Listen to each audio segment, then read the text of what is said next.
The new Omicron variant of COVID has overtaken the old Delta variant of COVID as the dominant strain in the United States, accounting for 73% of all recent cases in the country, according to the CDC. By the time Christmas rolls around, public health officials are predicting that 1.3 million Americans could be diagnosed with the virus by the week that ends with Christmas Day. And according to the White House coronavirus response director, that will be just the start of a winter of severe illness and death for the unvaccinated and everyone and everything that they love. We are intent on not letting Omicron disrupt work and school for the vaccinated. We've done the right thing, and we will get through this. For the unvaccinated, you're looking at a winter of severe illness and death. For yourselves, your families, and the hospitals you may soon overwhelm. That's right, you evil people. With your selfish decision not to get vaccinated, you are going to take away hospital beds from good people who made all the right decisions, like smokers who develop emphysema, and libertines who get venereal disease, and fatties who have heart attacks. You people, you're taking it away from those good people who deserve medical treatment because of their healthy lifestyles. Well, because of you, America might shut down again by New Year's Eve, lest people develop symptoms of the common cold. I'm Michael Knowles, and this is The Michael Knowles Show.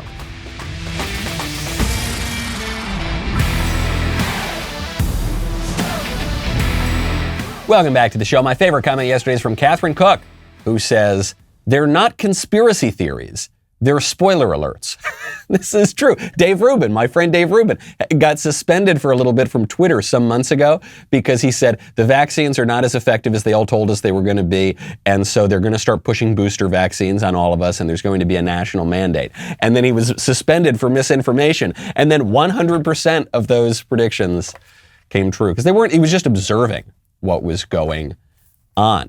They're really considering shutting down New Year's Eve. They're trying to cancel Christmas. Already you've got all the public health authorities saying, don't go to your families.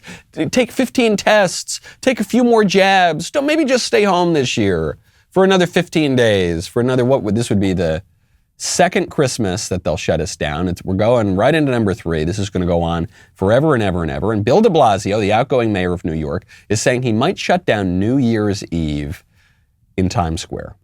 So we've been in touch with the Times Square Alliance. We're going to make a decision before Christmas. We're certainly looking at the new challenge we're facing. But again, this is an all-vaccination event, and it is outdoors. And those are two very, very important, favorable factors. We're also considering if there's other ways we could approach it, even with the current rules that could help to make it even stronger. So there's a discussion going on. We will have a final decision on what we can do ahead of Christmas for sure. And we're working very, very closely with the folks who sponsor the event to figure out what's the right way to proceed. So we want to have New Year's Eve, but maybe we won't. Now, it's already an all-vaccinated event. It's already outside in the fresh air. Well, as fresh as air gets in New York, which is not very fresh. But we might have to cancel it anyway. So what was the point of the lockdowns and the masks and the vaccines? What was the point? The New Year's Eve event in Times Square, they've already said if you're unvaccinated, if you're one of the filthy, unwashed masses, you're not allowed to come, even though it's outside. Even though it's New York, which is just disgusting generally. You're too disgusting for the streets of New York, apparently, if you don't take the vaccine. But they might have to cancel it anyway. This is one of the major events of the year. We structure our year in events. You think, oh, Christmas, that helps you put a marker on the year. It's a festival to celebrate. Easter, that would be another. 4th of July, that's a secular holiday, but we celebrate. And New Year's Eve. And the most famous New Year's Eve celebration in America is the ball dropping in Times Square in New York. And they might cancel that.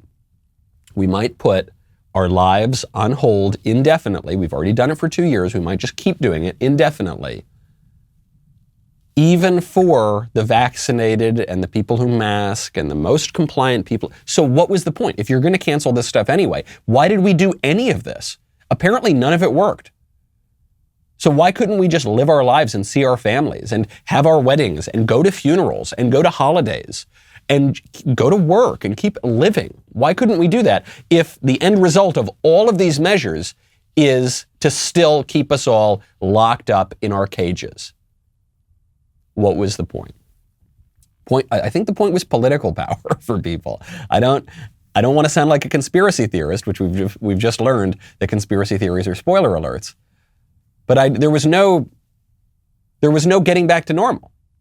And now some of the public health officials are just telling us we're never getting back to normal. We're never going to get on an airplane without a mask again. We're never going to do any of it. So what was the point?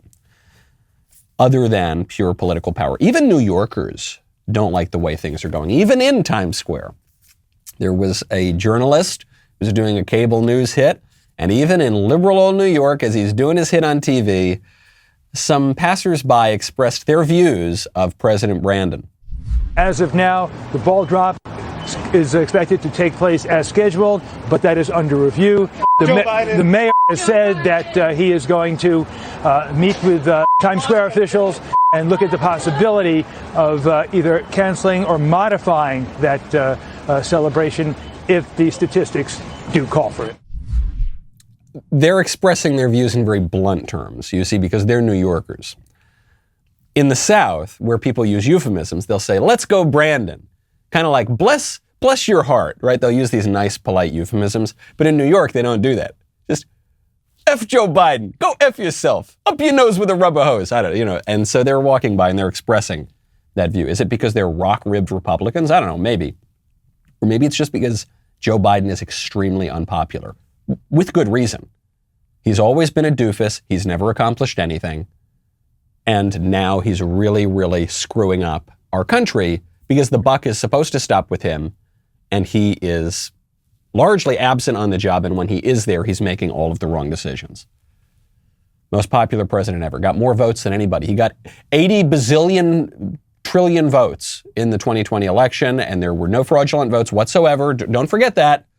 He is, forget about the polls, forget about what you're seeing on TV, forget about what you're seeing at the sports stadia and at the concerts. He is the single most popular person ever to walk the earth. And if you question that, they're going to lock you up a little bit longer. But Joe Biden, in fairness, is not the only person getting heckled. He's not even the only president getting heckled. President Trump is now on a speaking tour with Bill O'Reilly, and they're doing this tour, a few events around the country. And Trump made his case that conservatives should not oppose the vaccines. They maybe should oppose the vaccine mandates, but not the vaccines. Trump said he's gotten the vaccine, he's gotten the booster, and believe it or not, he ended up getting heckled by his own crowd. This was going to ravage the country far beyond what it is right now. Take credit for it. Take credit for it. What we've done is historic. Don't let them take it away. Don't take it away from ourselves. You're playing right into their hands when you sort of like, oh, the vaccine. If you don't want to take it, you shouldn't be forced to take it. No mandates, but take credit because we saved tens of millions of lives. Take credit. Don't let them take that away from you. Okay, so the president made news. Do you agree with that? Right? Both the president and I are vaxxed, and did you get the booster? Yes. I got it too. Okay, so... Don't. That's all. It's a very tiny group. It's a very tiny group over there heckling me, the rest applauding. So Trump is in an impossible position. I know a lot of conservatives now are just attacking Trump because of his coronavirus response. I'm a little lighter on him. I don't know a single politician on planet Earth who could have withstood the pressure. I don't know a single politician who, being told that you will be blamed for it, that millions and millions of people are going to die and you will be blamed for every single death on every TV news show from now until the end of time. I don't know anyone who could have withstood this. Once in a lifetime event being told it's historic proportions, the Faucis and the Dr. Scarfs and everybody coming at you. I don't know who could have done it. But as a result, he is the face of that COVID response. And you'll remember at the time you had Nancy Pelosi and Joe Biden and Kamala Harris and all the big leading Democrats as the vaccine skeptics. They were saying, I don't know if we're going to get this vaccine. I don't know. I don't trust a vaccine made under Trump. So then the roles flipped when Joe Biden came into power.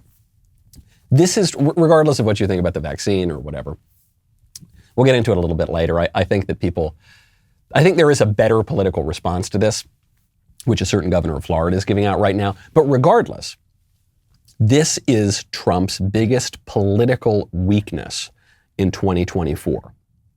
This is the weakness, that he is the beginning of the coronavirus response. The coronavirus response upended our country. I really don't think it's totally his fault, but that is going to be it. And if any Republican challengers want to come up against Trump in 2024, that's the angle they're going to have to hit. Now, speaking of maintaining our traditional American way of life, I would strongly recommend you check out Good Ranchers. Christmas, Christmas time is here, time for joy and time for meat. That's not how the song goes, but that's how your Christmas should go. I have got a wonderful gift that you can give to your friends and give to yourself. That would be Good Ranchers, a box of 100% American meat that is steakhouse quality. GoodRanchers.com has a variety of boxes to give or give to the one you love, whether that's your friend or your family or yourself. They've got the Rancher's Classic for the perfect combo of high-quality beef and tender chicken. You can go with the Cowboy. That'll give you the ultimate steakhouse experience with Black Angus ribeyes, Wagyu burgers, and more. Get $20 off and free shipping on your order with my code Knowles at checkout. Plus, your order keeps local American farms and ranches open and donates 10 meals to people who would otherwise go hungry. A lot of stuff that says product of USA in the supermarket is fake. It's actually from overseas or from Latin America. Get the good American stuff. It's unbelievable quality. Get your Good Ranchers box or gift card today. Head on over right now with code Knowles. You'll get $20 off and free shipping. Go to goodranchers.com/Knowles. Code Knowles at checkout to take advantage of this special Christmas offer. At least one potential 2024 presidential candidate, one of President Trump's potential rivals, is giving a slightly different answer on vaccines and the virus and the lockdowns than you're seeing from either Trump or Biden. That would be Governor Ron DeSantis. The other day, Dr. Fauci said, we could be that fully vaccinated means 3 shots, which is 2 shots for the vaccination and then 1 booster shot. Have you gotten the booster? So I've done whatever I did, the normal shot, and that at the end of the day is people's individual decisions about what they want to do. But these boosters, in terms now, Florida, we ban vaccine passports. We won't let them fire you, even private businesses, over this because we don't think that's appropriate. But one of the reasons why we took those steps is because we knew the definition of vaccination would be a shifting target. And I predicted this a month and a half ago, and people said that I was wrong. And now we're starting to see it come to fruition. So there's going to be people who've done maybe 2 Pfizer shots who are not doing booster, and they could be considered in certain parts of the country to be unvaccinated and then denied the ability to participate in society like everybody else. It's gone way, way too far, and that is a decision that people should make for themselves, but they should not have their rights, freedoms, or liberties restricted based on these boosters. This is a very sophisticated answer. And I'm not sure if Governor DeSantis listens to this show, but he might, because what he is doing is exactly what I suggested people do yesterday. So I hope he listens to the show, or maybe we're just a little simpatico on this issue. He gave a different answer than Trump or Biden or the most anti-vaccine people in the world. She said, "Are you boosted?" And he doesn't answer. He kind of danced around. Look, and we've done, and what I've done is what I've done. And I had the normal shot. And basically, but what I'm saying is this. And so he never answers the question, as he shouldn't, I think. The reason the vaccine answer from Trump makes him look weak is it makes him seem like he's just totally going along with the public health establishment. Yeah, I got the booster. Yeah, I'll take however many boosters you give me. Yep, inject me with the boosters. That's fine. I totally believe Dr. Fauci. Now, look, there might be plenty of reasons for President Trump to get all the boosters, but politically, it doesn't look that good. Then you have on the other side the people who say, I'm never going to get that vaccine, never stick me with that needle, no way, no how, it's going to give me 5G and turn the frogs gay. And maybe that's true, maybe it's not true, I don't know, who knows? I don't know, I don't study the frogs that closely. But that also is politically kind of a weak answer.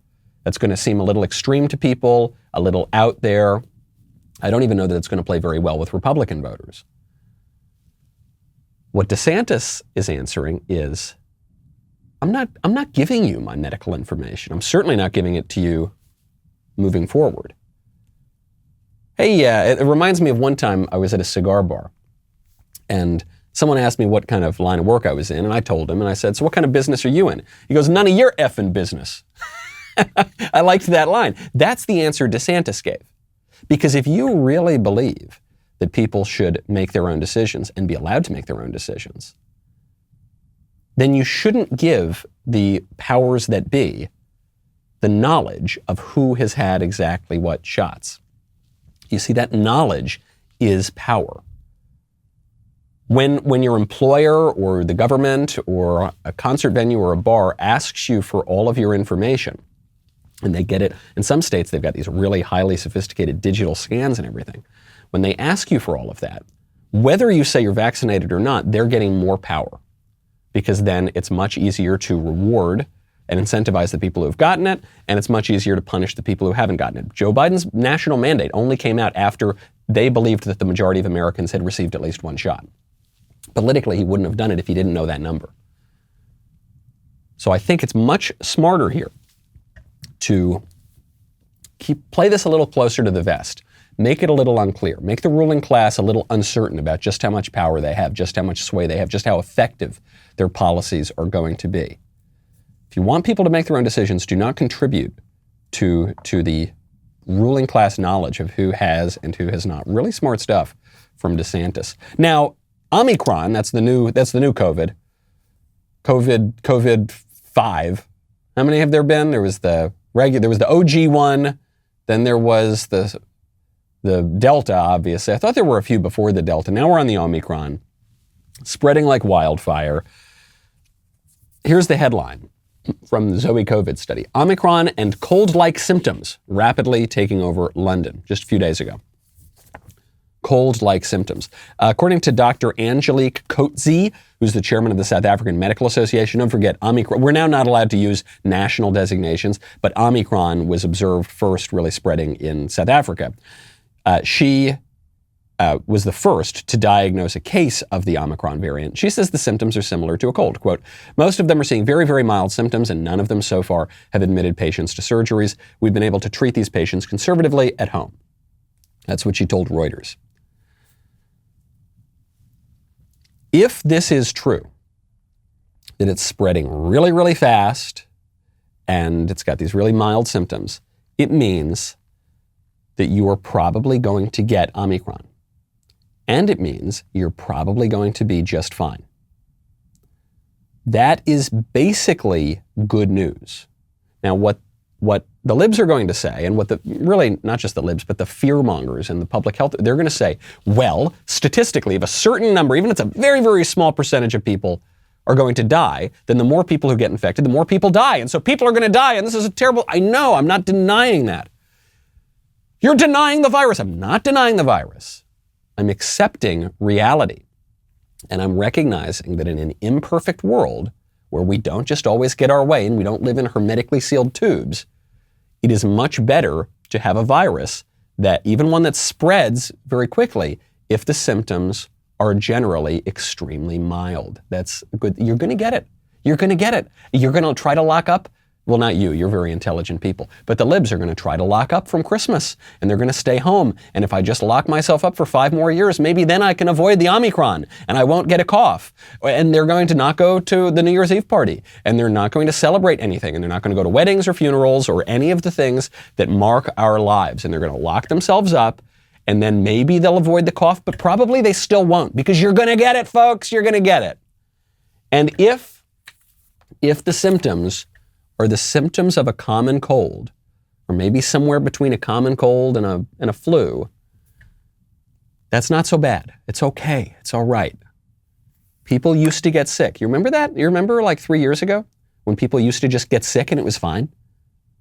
And sometimes people would get really sick, and sometimes people would even die. And you know what? You're going to die too someday. You are.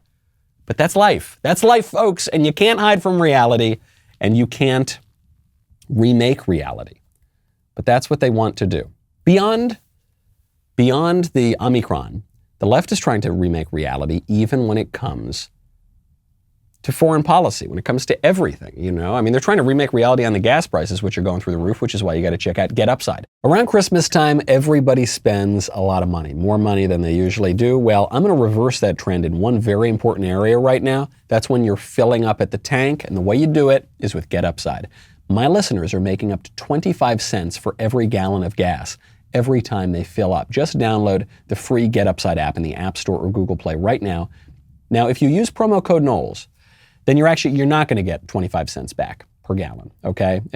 Some people say it's too good to be true. Well, no, it's not. It's actually not good enough to what you're actually getting. If you use code Knowles, you'll get up to 50 cents cash back on your first fill up. 50 cents cash back. Right now with gas prices going up to $7 a gallon in California. Do not pay full price at the pump anymore. Get cash back using Get Upside. Download the app for free. Use promo code Knowles to get up to 50 cents per gallon cash back on your first tank.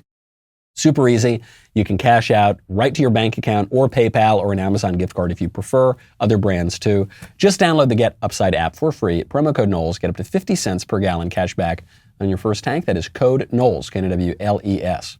The left right now is trying to remake reality, even with the botched exit from Afghanistan. So Joe Biden's national security advisor, Jake Sullivan, is now claiming at the Council on Foreign Relations that the United States safely and effectively withdrew from Afghanistan. Standing here in December, that strategic decision remains the right decision. For the first time in 20 years, there are no U.S. troops in harm's way in Afghanistan this holiday season. We safely and effectively drew down our diplomatic presence. We lifted tens of thousands of vulnerable Afghans to safety in a unique American example of capacity, commitment, and sheer logistics. So whatever you think of America pulling out of Afghanistan, there's plenty of good arguments that we should just run out of there and not have anything to do with Afghanistan anymore. There's some good arguments for maybe holding Bagram Air Base. There's some people are making the argument that we should have just occupied the country in a significant way forever. I'm not really convinced by those, but maybe you feel that way. Regardless of how you feel about Afghanistan generally, that dude is just lying. He's just rewriting history. It was not a safe withdrawal. 13 service members were killed in a terror attack because we gave up Bagram Air Base before we got all of the Americans out. We abandoned a ton of Americans there. To say nothing of our Afghan allies. Apparently every single person in the country was an Afghan ally. But we left a lot of Americans there too. We allowed these militants to empty the jails, and then some of the people emptying the jails were then attacking America. Whatever you think, the withdrawal was neither safe nor effective, and they're just going to rewrite it. And this is part of the left's broader project, okay? They think that by just changing all the words, changing the narrative, changing the meaning of words themselves, they can remake reality. This is the point of my book, Speechless, Controlling Words, Controlling Minds, which is a great gift for Christmas, last-minute shopping. Also like Reasons to Vote for Democrats, my other blank magnum opus, which is a great book for Christmas. But really, when you want to let the light in to your home, not just the light into your brain, but the light into your home, you've got to check out Hunter Douglas. I did not realize before I owned a house, back when I was still in little shoebox apartments living in the cities before I moved to the South, I didn't realize just how important your window treatments are. And the reason they're important, I should have realized, is because light is so important.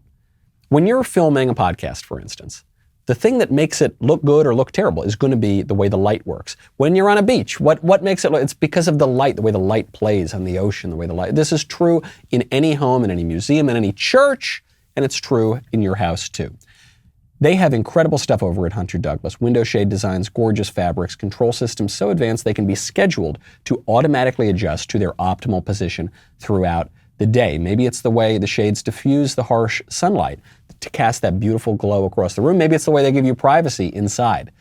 Maybe it's the superior insulation that the shades provide. You want that Goldilocks fit, okay? You want Hunter Douglas's PowerView technology. Head on over today to hunterdouglas.com/Knowles for your free Style Get Smarter design guide with fresh takes, creative ideas, and smart solutions for dressing your windows. That's hunterdouglas.com/Knowles, Knowles, for your free design guide. We've got some great news to tell you about. So I'm going to run through it. All right, buckle up. I'm going to, as quickly and effectively as I can, I am going to tell you all the incredible, wonderful new news that we have at Daily Wire. The Daily Wire sent Candace Owens to Mar-a-Lago to interview Donald Trump. The interview is airing tonight, 9 p.m. Eastern, 8 p.m. Central, only at dailywire.com.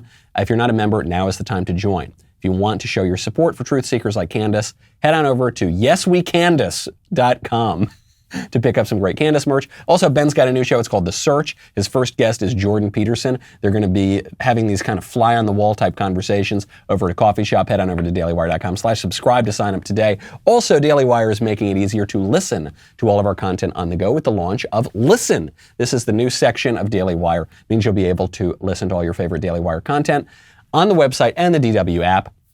We've made sure it's available to everybody, members and non-members. So get ready to listen. Head on over there right now. And you know, not only was the Daily Wire the first in the nation to sue Biden over the unconstitutional vax mandates, we're less than 50,000 signatures away from hitting our goal of 1 million signatures on the Do Not Comply petition. The Sixth Circus is really, it is a Sixth Circus.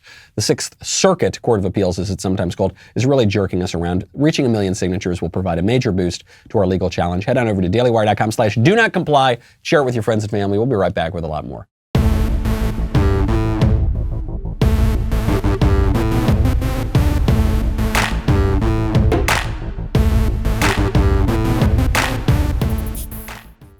We talk about it a lot, and it's getting worse. There is a gap between the narrative that the left and the liberal establishment and the ruling class is peddling and the reality that we're all seeing with our very eyes.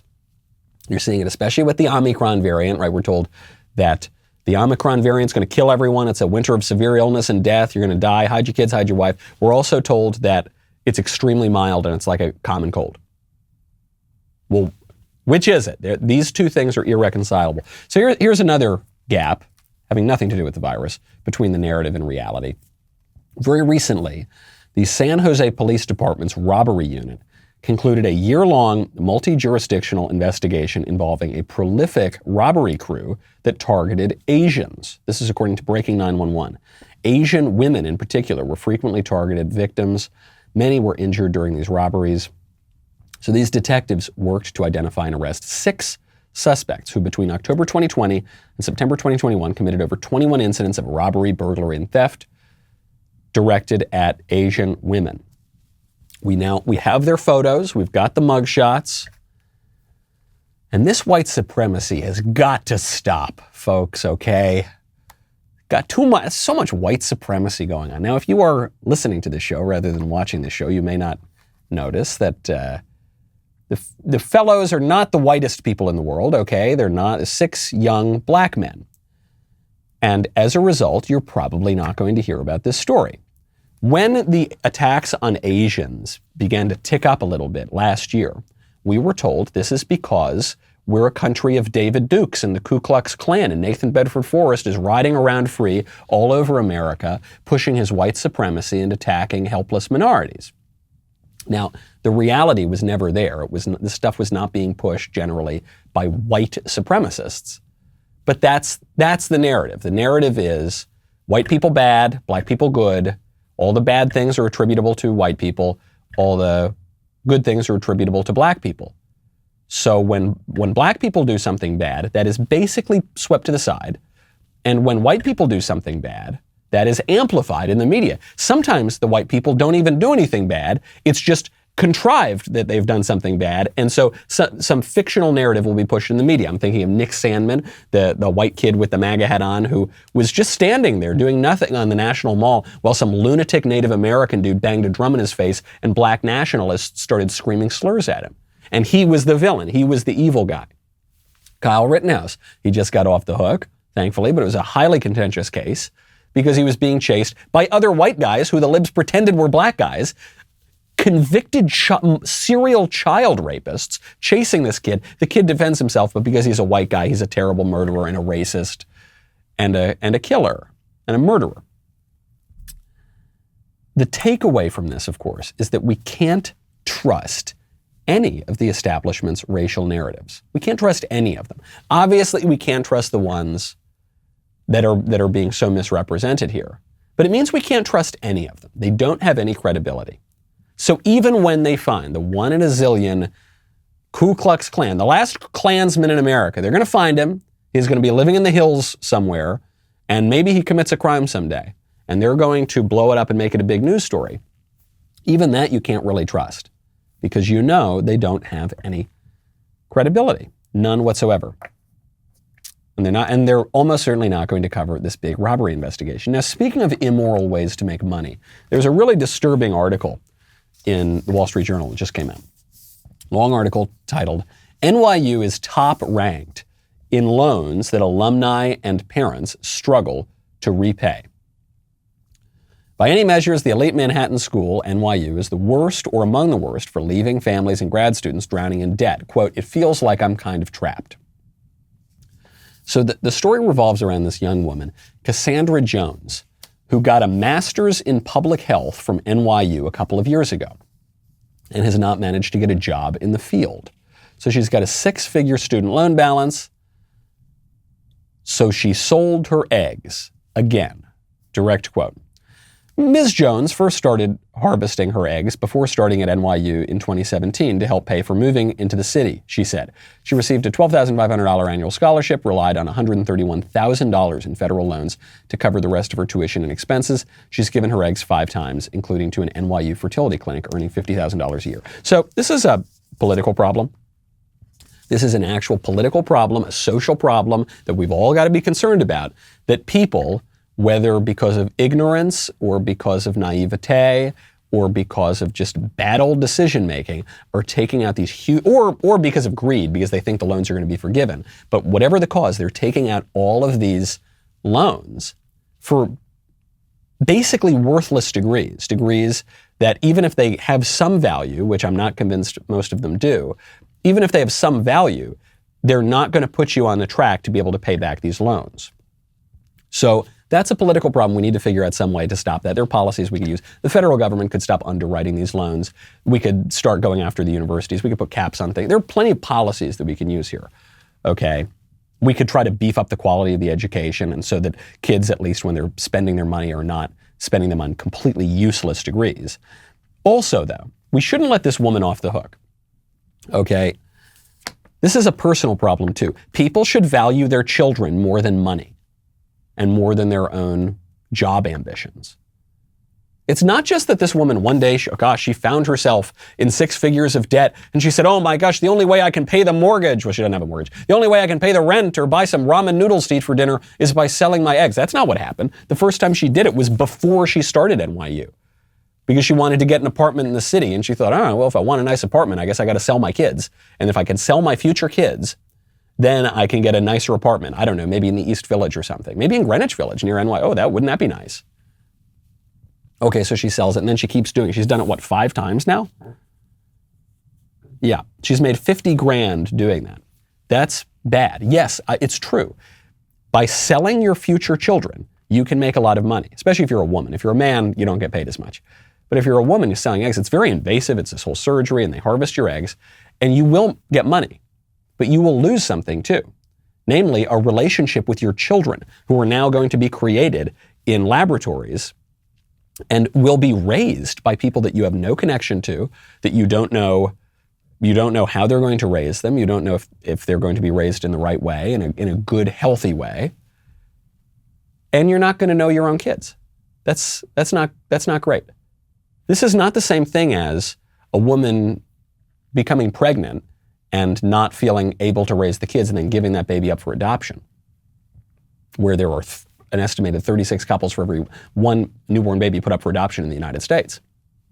This is intentionally creating a child or participating in the creation of a child to never know that child, to intentionally deprive that child of her natural mother, and to do so for a little bit of lucre, for a bag of coins, so she can get some stupid, worthless degree at some overpriced rich kid school so that she can have a fun time going to bars in New York. This is bad stuff, okay? And sorry that I can't manage to work up the waterworks to feel really sorry for her, okay? Yes, we need public solutions to this. Yes, we need to fix it at a political level. But also, where are her parents? I mean, where did she get the idea that this is the right thing to do or moral or just?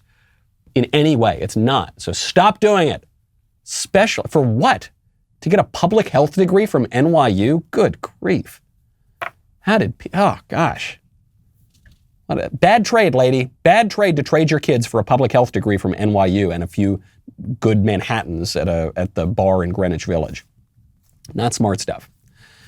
Speaking of public health, Senator Debbie Stabenow, Democrat Senator Debbie Stabenow, is really upset because her Senate colleagues, Cory Booker and Hiawatha Elizabeth Warren, have come down with the coronavirus. And they're all vaccinated. They've got the jabs. They got multiple jabs. They've got 3 jabs and counting. Who knows how many more they're going to get. But they still got they got breakthrough cases. I don't know how many breakthrough cases we need before we can stop calling them breakthrough cases. I think most of the people I know who have gotten the coronavirus recently have been vaccinated, but it's all breakthroughs. Millions and millions of breakthroughs. Okay. I think there's not a whole lot to break through if they're all getting through. But they've gotten the virus, and Debbie Stabenow is blaming her Republican colleagues because, even though many, if not all, most of them have been vaccinated, because they won't continue to wear the stupid masks in the Capitol. We've heard now that Senators Warren and Booker both have had breakthrough cases. Have you heard of any more cases, and what concerns do you have about the way the protections against COVID in the Senate, as you've all been working together so closely? Well, we are working together closely. People on my side of the aisle are uniformly wearing masks. Unfortunately, people on the Republican side, majority, are not, which is also frustrating. But I obviously send them my best. Thank goodness they have both been vaccinated and received the booster, which hopefully means that they will not have serious symptoms as a result of this. That's really what needs to happen. People need to get vaccinated. They need to protect themselves. We know that this new variant is extremely contagious, and we also know that it is not that serious if you have been vaccinated and boosted. So I would encourage everyone to do that as a Christmas present, as a holiday present for themselves and their family. So which is it? Is this a big deal and it's really serious, or is it not a big deal and it shouldn't even be on the news? Which is it? Because Stabenow and MSNBC and the left broadly want it to be both. To begin, she's lying when she says that Democrats are wearing masks in the Capitol and Republicans are not. That's not true. I've got an in at the Capitol. I've got an in the Senate, okay? I'm not going to name my source. Let's call him Ked Truz. Yes, Senator Ked Truz, that's a pseudonym, but he has mentioned that in private gatherings between Republicans and Democrats, let's say when they're on the bus to Bob Dole's funeral, let's say when they're in a room in the Capitol where there are no TV cameras, the Democrats almost to a person do not wear the masks. They only then put the masks on when they go outside to see the TV cameras. So what she's saying here, that all the Democrats are wearing their masks, that's just a lie. And even if so, why would you need everyone to wear the masks if you're triple vaccinated? I thought the whole point of the vaccine is it's supposed to protect you. So does the vaccine not protect you? Okay. Well, then stop making people get the vaccines. Oh, no, it does. Okay, you're saying it does protect you, but you still need to wear the mask. But if a triple vaxxed person can get seriously ill, then the vaccines aren't worth anything. And if they can't get seriously ill, then shut up about it. Who cares? You're going to get it. It's a cold. Get over it. Okay? Sorry to be so blunt. I'm just reading the Zoe COVID study. All right? I'm just reading what the public health officials in South Africa, I'm just reading what the CDC are saying, which is that in its effect, as to the best scientific knowledge that we've got, the Omicron feels like a cold. So then why are we listening to these women on TV fearmonger? Why are we canceling Christmas? Why are we canceling New Year's Eve? Because these people don't have any credibility. That's why they're tying themselves in knots. Why are we paying attention? Because they have a lot of political power, I guess. And probably the reality is that there's some combination here. Maybe the breakthrough cases are breaking through a little bit more than they're pretending. Maybe the vaccines are not quite as effective as they all told us it were. Maybe the narrative is not quite what everyone was telling us it is. So what is the Senate going to do about this? Well, they don't need to worry all that much. They don't need to worry about sending Cory Booker home or Elizabeth Warren home because the Senate is adjourning until January 3rd. And the Senate is adjourning without any major legislative achievement for Joe Biden. Because the Build Back Better plan, this is Joe Biden's signature plan. This was going to be all the big spending, all the big priorities, is dead for now because moderate Democrat Joe Manchin is saying he's not going to vote for it. And the progressives, the far progressives, are really upset about this. The head of the Congressional Progressive Caucus is demanding that Joe Biden pass the Build Back Better budget plan, the $2 trillion plan, without ever even going through Congress. Congressman Pramila Jayapal, who is the Progressive Caucus chairman of the House of Representatives, says, quote, "It is incumbent on President Biden to keep his promise to us and to the American people by using the ultimate tool in his toolbox of executive action in every arena immediately. At this point, we should not wait for the legislative path for the president to take action. I just think there are too many Americans hurting. There's too much at stake. We have trusted for too long that Senator Joe Manchin was engaging in good faith." But he won't go along with them, so now it's bad faith. "I am not willing to hang my hopes and futures of millions of Americans across the country on whether or not he will do what he said he would do yesterday, which is often different from today or tomorrow." So in terms of the political philosophy point she's making, it's completely incoherent. She's saying, we've got to work for the American people. And so we got to get through this budget plan by hook or by crook. But the American people have already said they don't want the budget plan. One, they've said this through lots of public opinion polls, but two, they've said it through their elected representatives. The people are electing members of Congress and members of the Senate. And then their elected representatives have to decide, speaking on behalf of the American people, whether or not they're going to pass this plan. And the elected representatives decided no, they're not going to. 51 of those elected representatives in the United States Senate said no, we don't want this plan. So if you're just talking about the will of the people, to the best evidence we've got of it, the American people don't want this terrible spending plan. So Jayapal is wrong on that point. As a tactical matter, though, whether it is advantageous for Democrats to ram this thing through with executive orders without ever talking to legislators, and whether that's even possible, I think Jayapal's probably right. I think she's probably right. I don't think that the Senate really matters all that much. I don't think the House really matters all that much. I don't think our government is run in the way that Schoolhouse Rock told us it is, with a bill up on Capitol Hill and the three branches of government, the checks and balances, and the separation of power. I don't think that's an accurate representation of our actual government.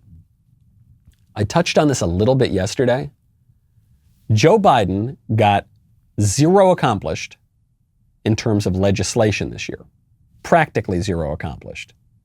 He got a lot accomplished through executive orders. Just on day one, he opened the U.S. border, gave de facto amnesty to millions of illegal aliens, started pushing a ton of COVID measures, rejoined the Paris Climate Agreement. That was day one of his presidency, just through executive order. He then issued a massive vaccine mandate, unheard of in American history, affecting well over 100 million Americans. He just did that with the stroke of a pen. He didn't go through Congress for that. He surrendered Afghanistan, which was an American imperial holding. He just surrendered that. He didn't need the Senate for that. They didn't need to ratify a treaty because they didn't have a real war going on. It was all just kind of being done by the president. So I'm not sure that he needs the Senate. Maybe a little bit here and there, but probably he can just do whatever he wants. That's how he's been governing anyway. I think it's a right-wing coping mechanism to say that Joe Biden got nothing accomplished in his first year. He got a ton accomplished. This is probably the most radical year of a presidency in my life. Just the border alone. By October, they had 2 million illegal aliens come across the southern border. That is insane. I mean, that is a crazy, crazy number. So, but don't tell me that he hasn't done anything. It's even worse because he hasn't done it through the ordinary means. The polls have not discouraged Joe Biden. The representation of the people's will through their representatives has not discouraged Joe Biden. Actually, the deputy press secretary, Jean-Pierre, who is somehow much worse at her job than Jen Psaki, Jean-Pierre was asked if Joe Biden is planning to run again. He's going to be about 600 years old in 2024, and his approval numbers are in the gutter, and his vice president's approval numbers are somehow much, much worse. They're between 27 and 28, lower than Dick Cheney's after they had waged the Iraq War and after he shot a man in the face, and they're still lower than Dick Cheney's in 2007. So what's going to happen, Joe? Are you out? Are you going to run again? Are you going to give it to Mayor Pete or somebody? Who are you going to run with? Kamala Harris? And the White House says 100% everything's staying the way it is. And I'm hoping you can clear something up here when it comes to the question of 2024. The vice president did an interview with the Wall Street Journal, and she was asked if she assumed that Biden would run again. And she didn't say yes. She just said that the two of them hadn't talked about it. Of course, you all and the president himself has said that he does plan to seek re-election. So what's the disconnect here? Why? Oh, I mean, I can't speak to a conversation that the vice president and the president has. I could only say and reiterate what Jen has said and what the president has said himself, that he is planning to run for re-election in 2024. I don't have any more to add to that. So it's not a definitive answer, but as of right now, they're saying, and you're getting a little bit closer. If he's really going to move aside, then they're going to have to start working on this. You'd think a little bit leaking out, but right now, Joe Biden is saying, no, I'm going to run. He's got basically the best approval rating in his entire cabinet. The only one who's on par with him is Pete Buttigieg, and Pete Buttigieg is a joke. The mayor of a small town in Indiana, who is then transportation secretary, who took 2 months off the job in the middle of a crisis to have maternity leave or something, to recover from the child he didn't give birth to. So Biden very well might be the best shot right now. Although I will say before we go, I will leave you with this. To talk about death and severe illness and destruction. John Durham, who's the special counsel investigating the origins of the Russia hoax investigation, John Durham is now reportedly investigating the Hillary Clinton campaign. He's investigating lawyers for the Clinton campaign into their role in the origin of the Steele dossier and the Russian, and that therefore was used to spy on Donald Trump and start the Russia investigation. It's extremely complicated, and it's still going on, and there would seem to be a link there. John Durham is investigating the political arm of the Clintons. And so my main takeaway from this is, one, he's going to be sorely missed. We're going to miss him. I'm sure he's going to come down with depression at some point, and he's going to be found having shot himself several times in the head. And that's too bad, and it's really sad, especially around Christmas time for his family. The other thing I will say, looking ahead to severe illness and death and looking ahead to what we can guess and fear at into the future, I would not necessarily count Hillary Clinton out in 2024. I'm Michael Knowles. This is The Michael Knowles Show. On that spooky note, I'll see you tomorrow.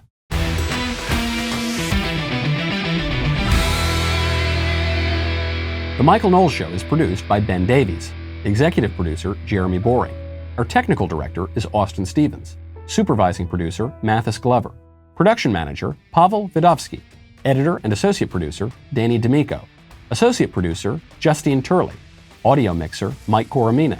And hair and makeup by Cherokee Hart. The Michael Knowles Show is a Daily Wire production. Copyright Daily Wire 2022. John Bickley here, Daily Wire editor-in-chief. Wake up every morning with our new show, Morning Wire. On today's episode, Senator Manchin kills Biden's Build Back Better Act, closing arguments in the Ghislaine Maxwell trial begin, and Google imposes strict vaccine mandates. Join us and get the facts first on the news you need to know with our show, Morning Wire.